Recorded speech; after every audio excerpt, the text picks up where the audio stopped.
"Hi, baby," she said. "I knew that was your bus. You're so beautiful." She took my free hand and I wheeled my suitcase into the courtyard.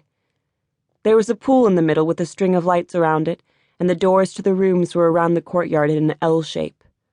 The office was separate from the L, between the pool and the street. She opened the door and we went inside. It was cool in there, and I wondered if she was the only person in Pie de la Cuesta with air conditioning. Her apartment was above the office, and we walked up the stairs. It looked like no one lived there. There were no plants or pictures or glasses of water, just a couch and a wooden chair in the living room, and a square table and 2 more chairs in the kitchen. In the bedroom, she put my suitcase down. There was a bed with no frame and another chair. But the bed had her same white sheets on it, these sheets that cost $1 million and feel like clouds and smell like clouds. My mom got into the bed and I got in with her. She traced the spot on my forehead where she said I had a swirl of hair as a baby. Every muscle in my body relaxed. She stroked my head, and then I was 10 years old and we were lying in the cloud sheets in Los Angeles and I was crying because we had to put our dog, Maria von Trapp, to sleep. That night, my mom had stroked my head until I fell asleep. I don't know where my dad was. He was there when we put Maria to sleep, but then not there later. After a while, my mom said, "Are you hungry, baby?" And it brought me back to the present and being 20, and I felt embarrassed to be in bed with my mom. I wanted to sit up, but I was too weak. I tried to open my eyes, and my mom laughed at me. "I'm starving," I said.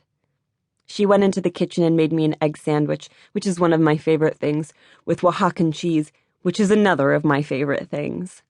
She cut up a papaya and 2 bananas, and she ate the fruit while I ate the sandwich. After breakfast, I asked my mom if I could make a phone call. "Of course, baby, who do you want to call?" "I want to tell Dad I got in safe." "Oh," she said. She said that the phone in the office didn't make long-distance calls, but she gave me a phone card and told me there was a payphone to the left of the hotel. When I got to the phone, I dialed Dana's number. I had told her I would call her every day, but now that I was here, I didn't really feel like it. "Hey, it's me," I said when she picked up. "Hi," she said. "I was so worried about you." "Why?" I said. "I told you I would call when I got here." "I know, but I was worried. How's your mom?" "She's fine. How are you?" "I'm really great. I haven't eaten or used an animal product in 42 days. "Oh, right," I said. "That's good. Did you come out to your mom yet?" "No, I've only been here for like an hour."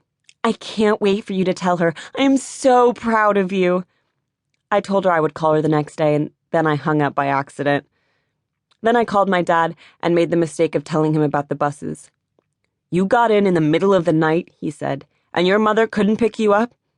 "It's safer to take the buses at night," I said. "This is not what we agreed," he said. "I'm going to call her." "Dad, please don't call her. I'm fine. I want to have a good time." He said he would wait until I was back to call her, and I said okay and hoped he would forget by then. He told me to call Dana because she had called the house twice. He made me promise to wear sunscreen and not to go swimming. He said he was reading about Pie de la Cuesta on the internet, and the undertow was deadly. When I got back to the apartment, my mom said, "Ready to go to the beach?" "Yeah," I said. "Do you have the underwear?" she said. "Yeah." I opened my suitcase and took out the underwear and my bathing suit. "Did you get the bags?" said my mom. I was supposed to get 50 striped bags to go with the 50 pairs of underwear. "They would only give me 10, I said, and gave them to her. "Okay," said my mom. "I can give them to the girls who buy a lot." I went into the bathroom and took off my shorts and t-shirt. My mom came in behind me and snapped my underwear bin and said, "You should get yourself some new underwear." I imagined myself wearing the pair I had bought that said "boys, boys, boys" 1,000 times in black letters. My mom had said to get as many pairs with English words on them as possible.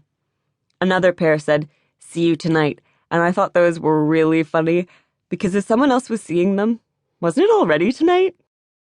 Unless it was a reminder to yourself, like, "See you tonight when I take my pants off again." "I like my underwear," I said. "They're kind of sturdy," said my mom. They were gray and boy-style, but for girls, and I wondered if she thought they were butch. I wanted her to think so that I wouldn't have to tell her.